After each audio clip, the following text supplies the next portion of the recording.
Chapter 2 of Skylark Three by Doc Smith.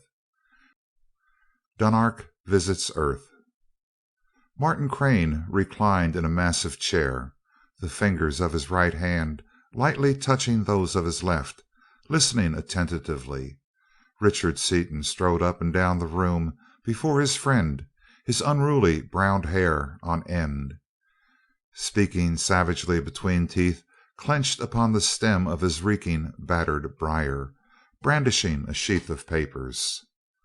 "Mart, we're stuck, stopped dead. If my head wasn't made of solid blue mush, I'd have had a way figured out of this thing before now. But I can't. With that zone of force, the Skylark would have everything imaginable. Without it, we're exactly where we were before. The zone is immense, man terrific, its possibilities are unthinkable, and I'm so cussed dumb that I can't figure out how to use it intelligently. Can't use it at all, for that matter.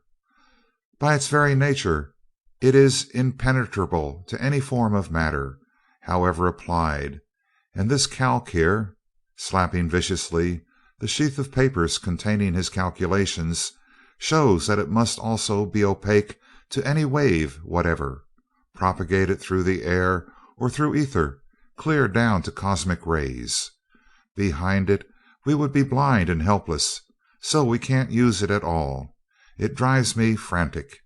Think of a barrier of pure force, impalpable, immaterial, and exerted along a geometrical surface of no thickness whatever, and yet actual enough to stop a millikan ray that travels 100,000 light years and then goes through 27 feet of solid lead just like it was so much vacuum.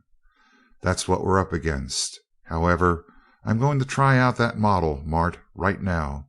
Come on, guys, snap to it. Let's get busy." "You are getting idiotic again, Dick," Crane rejoined calmly, without moving.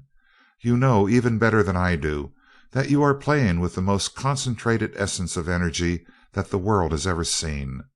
That zone of force probably can be generated." "Probably nothing," barked Seaton. "It's just as evident a fact as that stool," kicking the unoffending bit of furniture halfway across the room as he spoke. "If you'd let me, I'd have shown it to you yesterday." "Undoubtedly, then, grant that it is impenetrable to all matter and to all known waves. Suppose that it should prove impenetrable also to gravitation and to magnetism. Those phenomena probably depend upon the ether, but we know nothing fundamental of their nature, nor of that of the ether. Therefore your calculations, comprehensive though they are, cannot predict the effect upon them of your zone of force. Suppose that that zone actually does set up a barrier in the ether, so that it nullifies gravitation, magnetism, and all allied phenomena, so that the power bars, the attractors and repellers, cannot work through it. Then what?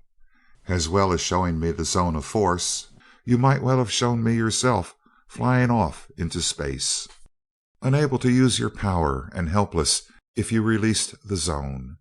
No, we must know more of the fundamentals before you even try a small scale experiment." "Oh, bugs, you're carrying caution to the extremes, Mart. What can happen? Even if gravitation should be nullified, I would rise only slowly, heading south the angle of our latitude. That's 39 degrees, away from the perpendicular.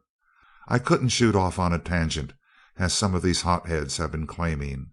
Inertia would make me keep pace, approximately, with the earth in its rotation.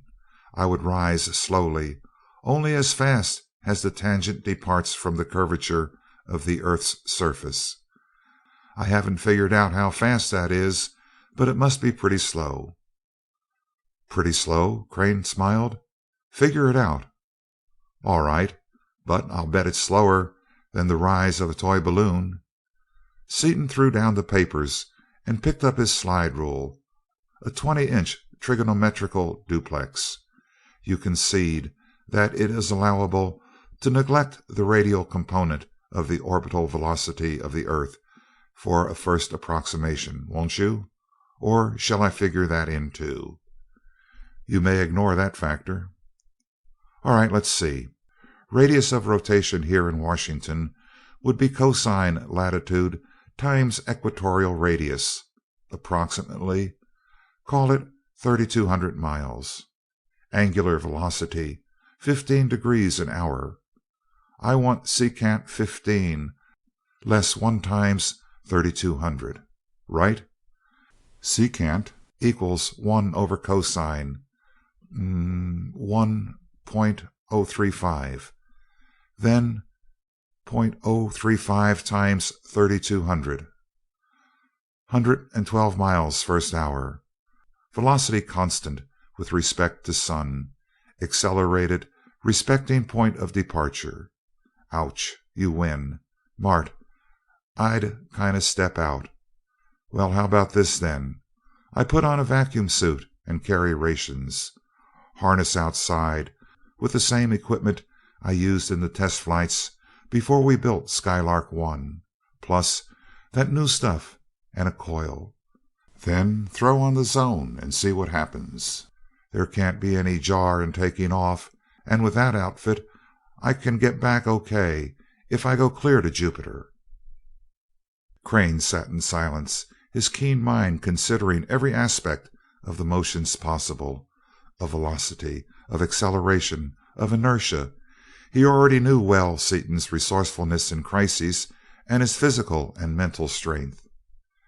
As far as I can see, that might be safe, he admitted finally, and we really should know something about it besides the theory. Fine, Mart, let's get busy. I'll be ready in 5 minutes. Yell for the girls, will you? They'd break us off at the ankles if we pull anything new without letting them in on it.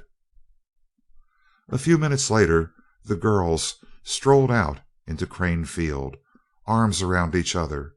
Dorothy Seaton, her gorgeous auburn hair framing violet eyes and vivid coloring. Black-haired, dark-eyed Margaret Crane. "Brr, it's cold," Dorothy shivered, wrapping her coat more closely about her. "This must be the coldest day Washington has seen for years." "It is cold," Margaret agreed. "I wonder what they are going to do out here, this kind of weather." As she spoke, the two men stepped out of the testing shed, the huge structure that housed their Osnomian-built space cruiser, Skylark Two. Seaton waddled clumsily, wearing as he did a Crane vacuum suit, which, built of fur, canvas, metal, and transparent silica, braced by steel netting and equipped with air tanks and heaters, rendered its wearer independent of outside conditions of temperature and pressure. Outside his suit he wore a heavy harness of leather, buckled about his body, shoulders, and legs, attached to which were numerous knobs, switches, dials, bakelite cases, and other pieces of apparatus. Carried by a strong aluminum framework, in turn supported by the harness, the universal bearing of a small power bar rose directly above his grotesque-looking helmet. "What do you think you're going to do in that thing, Dickie?" Dorothy called. Then, knowing that he could not hear her voice, she turned to Crane. "What are you letting that precious husband of mine do now, Martin? He looks as though he were up to something." While she was speaking, Seaton had snapped the release of his faceplate. "Nothing much, Dottie. Just going to show you all the zone of force. Mart won't let me turn it on unless I get all cocked and primed for a year's journey into space." "Dot, what is that zone of force, anyway?" asked Margaret. "Oh, it's something Dick got into his head during that awful fight they had on Osnome. He hasn't thought of anything else since we got back. You know how the attractors and repellers work? Well, he found out something funny about the way everything acted while the Mardonians were bombarding them with a certain kind of wavelength. He finally figured out the exact ray that did it, and found out that if it is made strongly enough, it acts as if a repeller and attractor were working together, only so much stronger, that nothing can get through the boundary, either way, in fact. It's so strong that it cuts anything in two that's in the way. And the funny thing is, there's nothing there at all, really. But Dick says that the forces meeting there, or something, make it act as though something really important were there. See?" "Uh-huh," asserted Margaret doubtfully, just as Crane finished the final adjustments and moved toward them. A safe distance away from Seaton, he turned and waved his hand. Instantly Seaton disappeared from view, and around the place where he had stood there appeared a shimmering globe some 20 feet in diameter, a globe apparently a perfect spherical mirror, which darted upward and toward the south. After a moment the globe disappeared, and Seaton was again seen. He was now standing upon a hemispherical mass of earth. He darted back toward the group upon the ground, while the mass of earth fell with a crash a quarter of a mile away. High above their heads the mirror again encompassed Seaton, and again shot upward and southward.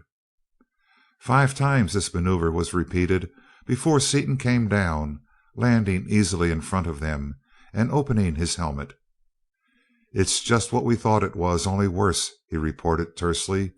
"Can't do a thing with it. Gravitation won't work through it. Bars won't. Nothing will. And dark, dark. Folks, you ain't never seen no darkness, nor heard no silence. It scares me stiff." "Poor little boy afraid of the dark," exclaimed Dorothy. "We saw absolute blackness in space." "Not like this, you didn't.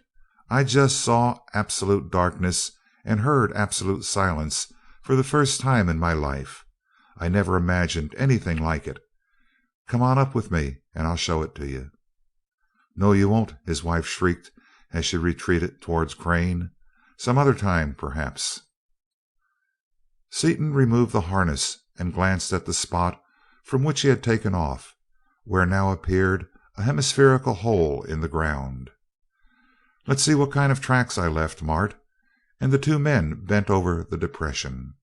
They saw with astonishment that the cut surface was perfectly smooth, with not even the slightest roughness or irregularity visible. Even the smallest loose grains of sand had been sheared in two along a mathematically exact hemispherical surface by the inconceivable force of that disintegrating copper bar. "Well, that sure wins the—" An alarm bell sounded. Without a glance around, Seaton seized Dorothy and leaped into the testing shed. Dropping her unceremoniously to the floor, he stared through the telescope sight of an enormous ray generator which had automatically aligned itself upon the distant point of liberation of intra-atomic energy, and which had caused the alarm to sound. One hand upon the switch, his face was hard and merciless as he waited to make sure of the identity of the approaching spaceship before he released the frightful power of his generator upon it. "I had been expecting DuQuesne to try again," he gritted, striving to make out the visitor, yet more than 200 miles distant. "He's out to get you, Dot, and this time I'm not just going to warm him up and scare him away as I did last time. This time that misguided mutt's going to get frizzled, right? I can't locate him with this small telescope, Mart. Line him up in the big one and give me the word, will you?" "I see him, Dick, but it's not DuQuesne's ship. It's built of transparent arenak, like the Kondal. Even though it seems impossible, I believe it is the Kondal." "Maybe so, and again, maybe DuQuesne built it or stole it. On second thought, though, I don't believe that DuQuesne would be fool enough to tackle us again in the same way, but I'm taking no chances. Okay, it is the Kondal. I can see Dunarek and Sitar myself now." The transparent vessel soon neared the field, and the 4 terrestrials walked out to greet their Osnomian friends. Through the arenak walls they recognized Dunarek, Kofedix of Kondal, at the controls, and saw Sitar, his beautiful young queen, lying in one of the seats near the wall.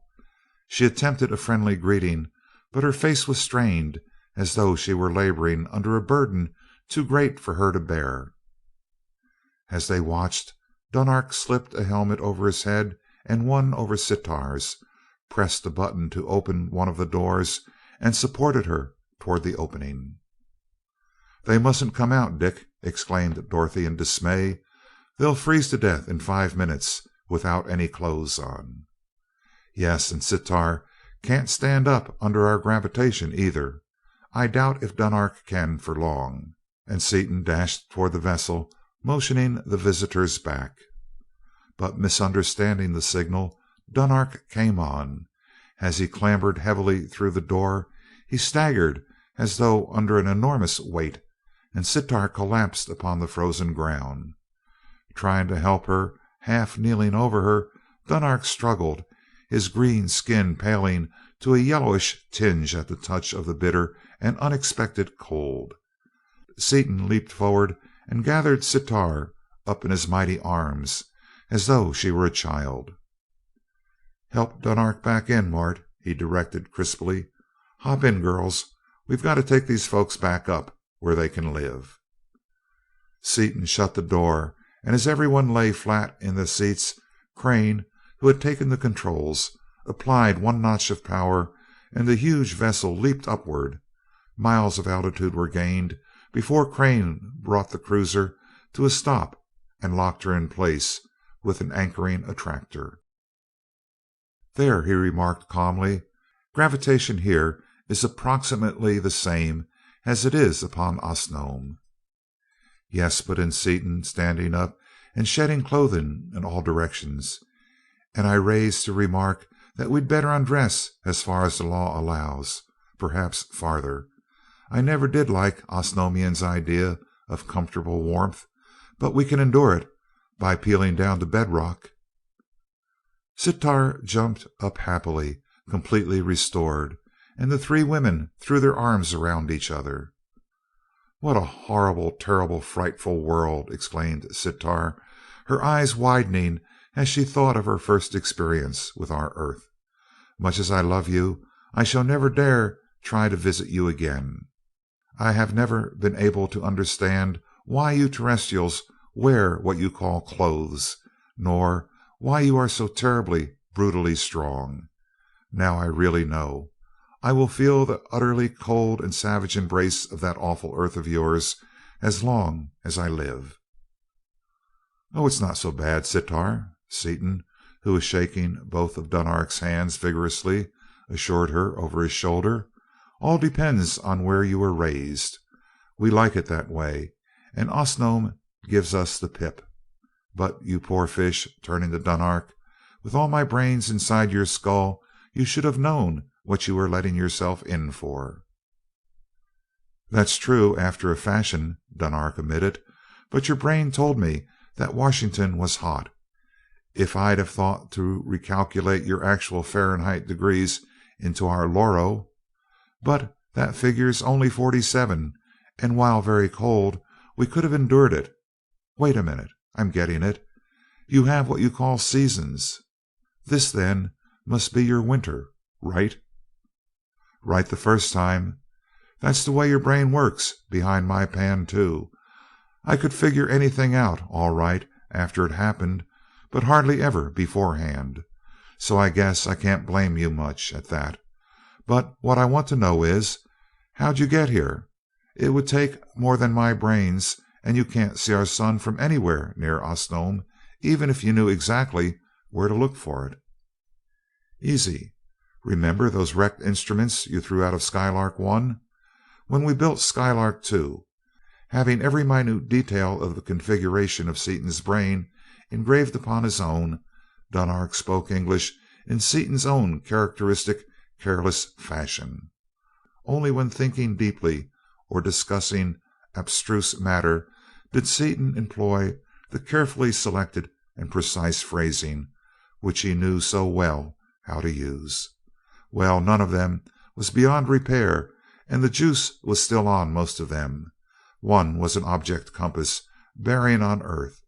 We simply fixed the bearings, put on some minor improvements, and here we are. Let us all sit down and be comfortable," he continued, changing into the Kondalian tongue without a break, "and I will explain why we have come. We are in most desperate need of two things which you alone can supply: salt and that strange metal X. Salt I know you have in great abundance, but I know that you have very little of the metal. You have only the one compass upon that planet?" "That's all. One is all we set on it. However, we've got close to half a ton of the metal on hand. You can have all you want." "Even if I took it all, which I would not like to do, that would be less than half enough. We must have at least one of your tons, and 2 tons would be better." "2 tons? Holy cat! Are you going to plate a fleet of battle cruisers?" "More than that. We must plate an area of copper of some 10,000 square miles. In fact, the very life of our entire race depends upon it. It's this way," he continued, as the 4 Earth beings stared at him in wonder. "Shortly after you left Osnome, we were invaded by the inhabitants of the 3rd planet of our 14th sun.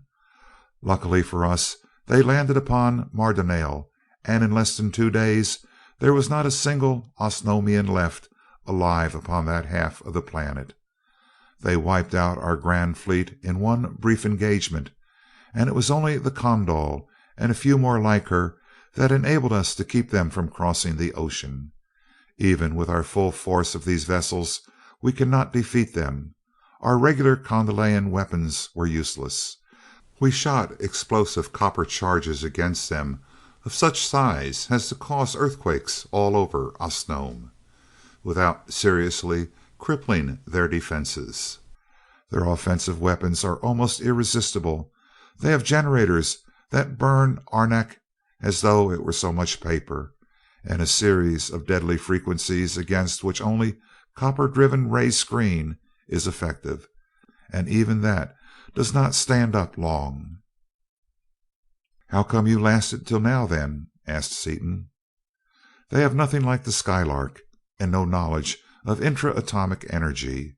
Therefore their spaceships are of the rocket type, and for that reason they can cross only at the exact time of conjunction, or whatever you call it. No, not conjunction exactly, either, since the 2 planets do not revolve around the same sun, but when they are closest together. Our solar system is so complex, you know, that unless the trips are timed exactly to the hour, the vessels will not be able to land upon Osnome, but will be drawn aside and be lost, if not actually drawn into the vast central sun. Although it may not have occurred to you, a little reflection will show that the inhabitants of all the central planets, such as Osnome, must perforce be absolutely ignorant of astronomy, and of all the wonders of outer space. Before your coming, we knew nothing beyond our own solar system, and very little of that. We knew of the existence of only such of the closest planets as were brilliant enough to be seen in our continuous sunlight, and they were few.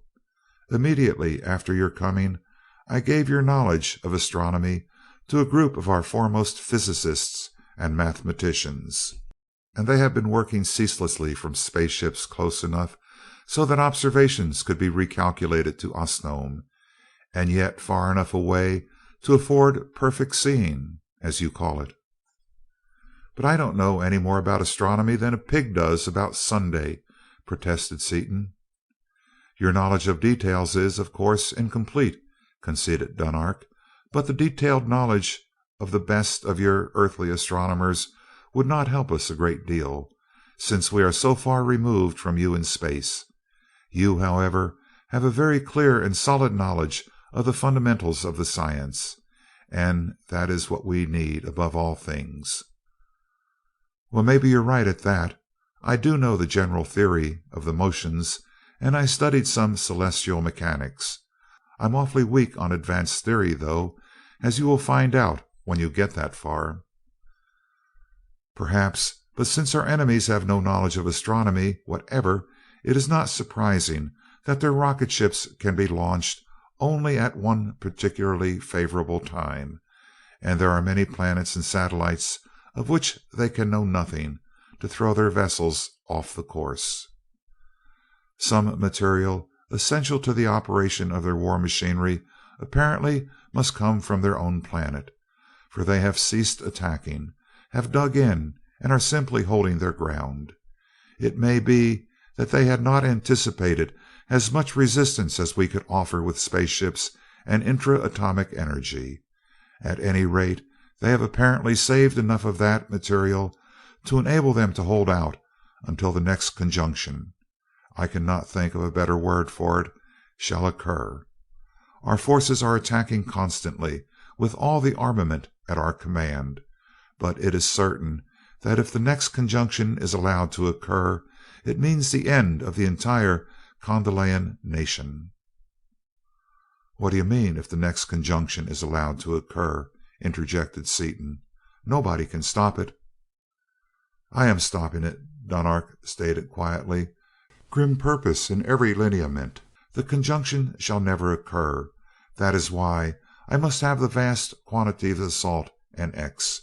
We are building abutments of arenak upon the first satellite of our 7th planet, and upon our 6th planet itself. We shall cover them with plated active copper, and install chronometers to throw the switches at precisely the right moment. We have calculated the exact times, places, and magnitudes of the forces to be used. We shall throw the 6th planet some distance out of its orbit, and force the first satellite of the 7th planet clear out of that planet's influence. The two bodies, whose motions we have thus changed, will collide in such a way that the resultant body will meet the planet of our enemies in head-on collision long before the next conjunction. The two bodies will be of almost equal masses, and will have opposite and approximately equal velocities. Hence, the resultant fused or gaseous mass will be practically without velocity, and will fall directly into the 14th sun." "Wouldn't it be easier to destroy it with an explosive copper bomb?" "Easier, yes, but much more dangerous to the rest of our solar system. We cannot calculate exactly the effect of the collision we are planning, but it is almost certain that an explosion of sufficient violence to destroy all life upon the planet would disturb its motion sufficiently to endanger the entire system. The way we have in mind will simply allow the planet and one satellite to drop out quietly. The other planets of the same sun will soon adjust themselves to the new conditions, and the system at large will be practically unaffected. At least, so we believe." Seaton's eyes narrowed as his thoughts turned to the quantities of copper and X required, and to the engineering features of the project. Crane's first thought was of the mathematics involved in a computation of that magnitude and character. Dorothy's quick reaction was one of pure horror. "He can't, Dick, he mustn't. It would be too ghastly. It's outrageous. It's unthinkable. It's simply too horrible." Her violet eyes flamed, and Margaret joined in. "That would be awful, Martin. Think of the destruction of a whole planet, of an entire world, with all its inhabitants. It makes me shudder even to think of it." Dunarek leaped to his feet, ablaze, but before he could say a word, Seaton silenced him. "Shut up, Dunarek. Pipe down. Don't say anything you'll be sorry for. Let me tell him. Close your mouth." "I tell you?" as Dunarek still tried to get a word in. "I tell you I'll tell 'em, and when I tell 'em they'll stay told. Now listen, you two girls. You're going off half cocked, and you're both full of little red ants. What do you think Dunarek is up against? Sherman chirped it when he described war, and this is a real he war, a brand totally unknown on our Earth. It isn't a question of whether or not to destroy a population. The only question is, which population is to be destroyed? One of them's got to go. Remember, those folks go into a war thoroughly, and there isn't a thought even remotely resembling our conception of mercy in any of their minds on either side. If Dunark's plans go through, the enemy nation will be wiped out. That is horrible, of course. But on the other hand, if we block him off from Salt and X, the entire Kondalian nation will be destroyed just as thoroughly and efficiently and even more horribly. Not one man, woman, or child would be spared. Which nation do you want to save? Play that over a couple of times in your adding machine, Dot, and let me know what you get. Dorothy, taken aback, opened and closed her mouth twice before she found her voice. "But Dick, they couldn't possibly. Would they kill them all, Dick? Surely they wouldn't. They couldn't." "Surely they would and could. They do. It's good technique in those parts of the galaxy. Dunark has just told us of how they killed every member of the entire race of Mardalayans in 40 hours. Kondal would go the same way. Don't kid yourself, Dimples. Don't be a child. War up there is no species of pink tea, believe me. Half of my brain has been through 30 years of Osnomian warfare, and I know precisely what I'm talking about. Let's take a vote. Personally, I'm in favor of Osnome. Mart? Osnome. Dottie, Peggy? Both remained silent for some time. Then Dorothy turned to Margaret. "You tell him, Peggy. We both feel the same way." "Dick, you know that we wouldn't want the Kondalians destroyed. But the other is such an utter Schrecklichkeit. Isn't there some other way out?" "I'm afraid not. But if there is any other possible way out, I'll do my to help find it," he promised. "The ayes have it. Dunark, we'll skip over to that X planet and load you up." Dunark grasped Seaton's hand. "Thanks, Dick," he said simply. "But before you help me farther, and lest I might be in some degree sailing under false colors, I must tell you that, wearer of the 7 discs though you are, overlord of Osnome though you are, my brain brother though you are, had you decided against me, nothing but my death could have kept me away from that salt and your X compass." "Why, sure," assented Seaton in surprise. "Why not? Fair enough. Anybody would do the same. Don't let that bother you." "How is your supply of platinum?" asked Dunark. "Mighty low. We had about decided to hop over there after some. I want some of your textbooks on electricity, and so on, too. I see you brought a load of platinum with you." "Yes, a few 100 tons. We also brought along an assortment of books I knew you would be interested in, a box of radium, a few small bags of gems of various kinds, and some of our fabrics. Sitar thought your Carfedero would like to have. While we are here, I would like to get some books on chemistry and some other things." "We'll get you the Congressional Library if you want it, and anything else you think you'd like. Well, gang, let's go places and do things. What to do, Mart?" "We had better drop back to Earth and have the laborers unload the platinum and load on the salt, books, and other things. Then both ships will go to the X planet, as we will each want compasses on it for future use. While we are loading, I should like to begin remodeling our instruments to make them something like these, with Dunark's permission. These instruments are wonders, Dick, vastly ahead of anything I have ever seen. Come and look at them if you want to see something really beautiful." "Coming up. But say, Mart, while I think of it, we mustn't forget to install a zone of force apparatus on this boat, too.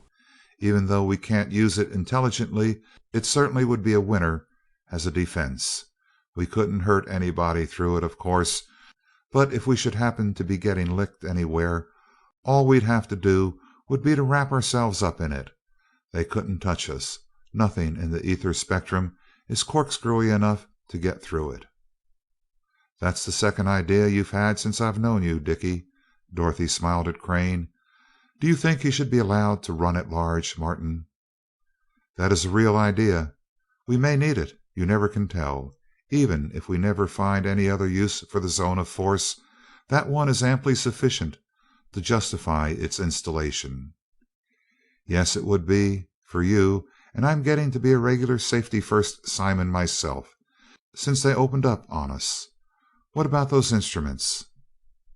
The three men gathered around the instrument board, and Dunark explained the changes he had made, and to such men as Seaton and Crane it was soon evident that they were examining an installation embodying sheer perfection of instrumental control, a system which only those wonder instrument makers, the Osnomians, could have devised. The new object compasses were housed in arenak cases after setting, and the housings were then exhausted to the highest attainable vacuum. Oscillation was set up by means of one carefully standardized electrical impulse, instead of by the clumsy finger touch Seaton had used. The bearings, built of arenak and Osnomian jewels, were as strong as the axles of a truck, and yet were almost perfectly frictionless. "I'd like them myself," admitted Dunark. "Without a load the needles will rotate freely more than 1,000 hours on the primary impulse, as against a few minutes in the old type, and under load they are many thousands of times as sensitive." "You're a blinding flash and a deafening report, Ace," declared Seaton enthusiastically. "That compass is as far ahead of my model as the Skylark is ahead of Wright's first glider." The other instruments were no less noteworthy. Dunark had adopted the Perkins telephone system, but had improved it until it was scarcely recognized, and had made it capable of almost unlimited range. Even the guns, heavy rapid firers mounted in spherical bearings in the walls, were aimed and fired by remote control from the board. He had devised full automatic steering controls, and meters and recorders for acceleration, velocity, distance, and flight angle. He had perfected a system of periscopic vision, which enabled the pilot to see the entire outside surfaces of the shell, and to look toward any point of the heavens without interference. "This kind of takes my eye, too, Prince," Seaton said, as he seated himself, swung a large concave disc in front of him, and experimented with levers and dials. "You certainly can't call this thing a periscope. It's no more a periscope than I am a polyp. When you look through this plate, it's better than looking out of a window. It subtends more than the angle of vision, so that you can't see anything but out of doors. I thought for a second I was going to fall out. What do you call 'em, Dunark?" "Carloto. That would be in English seeing plate, or rather call it visiplate." "That's a good word, Mart. Take a look if you want to see a set of perfect lenses and prisms." Crane looked into the visiplate and gasped. The vessel had disappeared. He was looking directly down upon the earth below him. "No trace of chromatic, spherical, or astigmatic aberration," he reported in surprise. "The refracting system is invisible. It seems as though nothing intervenes between the eye and the object. You perfected all of these things since we left Osnome, Dunark? You were in a class by yourself. I could not even copy them in less than a month, and I never could have invented them." "I did not do it alone by any means. The Society of Instrument Makers, of which I am only one member, installed and tested more than 100 systems. This one represents the best features of all the systems tried. It will not be necessary for you to copy them. I brought along 2 complete duplicate sets for the Skylark, as well as a dozen or so of the compasses.